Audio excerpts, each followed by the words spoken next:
have it.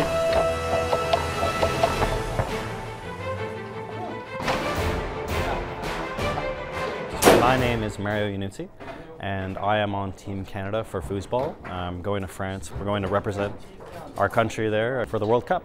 It's basically a game with 4 rods on each side, and you're trying to score the ball into the opponent's net. It's kind of like miniature soccer on a table. And it's a lot about strategy, skill, and reflexes. It kind of incorporates everything about a game that should be there.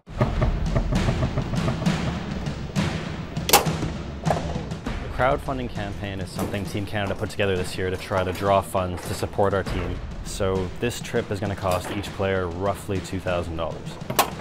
Some of our best players right now can't actually make it because of the huge financial involvement. So the crowdfunding campaign is our effort to try to get Canadians to support us and see that we're representing their country. Here on this table we got some of the top players in Canada right now. So on the other side, playing goalie, there's Mario Originello.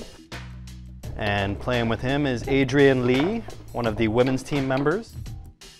And playing with me here is Sean Lee, who's co-captain of the men's team. This is one of my favorite shots. This is considered the Euro pin. What it is you have the control of the ball underneath the foot of your man. You just kind of ease off the ball and you shoot it. So foosball is actually a lot more popular in Europe than it is in North America. There's a lot more of a younger crowd thing kind of going on there. You know, for example, Germany has something like 6,000 registered foosball players in their database, and they run twice a week leagues and things like that. In Canada, it's a bit smaller. We have something like 1,000 players that compete on a regular basis. But I'm going to demonstrate shooting into the far corner. I would say our player base in Toronto alone over the last couple of years has grown probably twice as big, just because we're sort of at a location now and we're drawing players in and showing them how to play. And the World Cup thing is a big draw. Like, it's kind of an aspiration for players that are beginning. Today I'm going to show you guys one of my favorite shots, and that's called a slingshot. You just kind of move the ball around and at one point bring the ball and hit it off the wall and then hit the ball in. The US is actually a really big powerhouse. They're sending all of their top players this year, so it's kind of like the NBA all-star lineup. This is the shot that usually gets the most people attention because it's fairly fast and it's very different. Nobody ever really sees it in recreational play.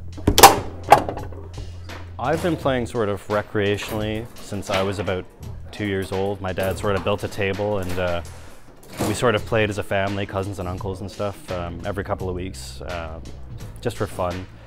And it was a lot of good memories back then, just playing with our fathers against their kids and just having a lot of fun together. I started playing competitively when I was about 19 and went to university and found some guys in a bar, and I said, oh, I can probably beat these guys. I've been playing a long time. I know how to play. And then quickly got my butt handed to me. But I kind of got hooked like that because I wanted to learn how to play better, and so I kept coming out and kept getting beat until I started beating people and, you know, feeling like I knew what I was doing a bit more. My dad actually passed away in '99. So sometimes I actually try to stop to think of what he would think of what I've been doing with foosball, because he passed away before I started doing all this tournament stuff. I'd like to think that he'd see what I've been doing and be proud that he sort of got me into it. I would go home every day after work or school or whatever it was, and I'd get on my table and practice drills by myself for an hour and a half, 2 hours, whatever it was. It does get kind of tiring and gets in your head a little bit, but you want to be able to play with consistency and play with confidence, and just like any other sport, play without worrying about what you're doing and focus on what the other person is doing. I'm wearing the Canadian colors proudly when I go over there, and I'm always happy when people recognize that I'm from Canada and representing Canada.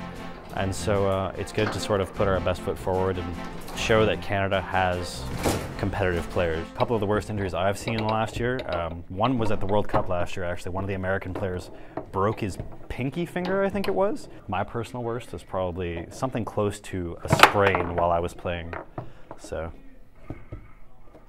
there's a lot of kind of repetitive stress stuff. When you figure that we're playing sometimes from 10 a.m. to 2 a.m. straight, it gets pretty tiring for 4 days at a time, right? Things like that. And if you get older, not saying who might be, but if you get older, you got to manage your body a little bit more intelligently. Don't just go to these tournaments. Usually there's a lot of drinking involved. Well, I shouldn't say a lot, but Enough. some drinking involved. But as you get older, it tends to affect your game. And if your reflexes slow down even 10%, that's often the difference between a loss and a win. Well, thanks for watching, guys. We hope you learned some stuff about foosball. It was a great fun doing this, and if you have any more questions, you can find us on Facebook at Canada Foosball. We'd appreciate any support you could give, of course, and we're gonna do our best to make you guys proud out there representing Canada.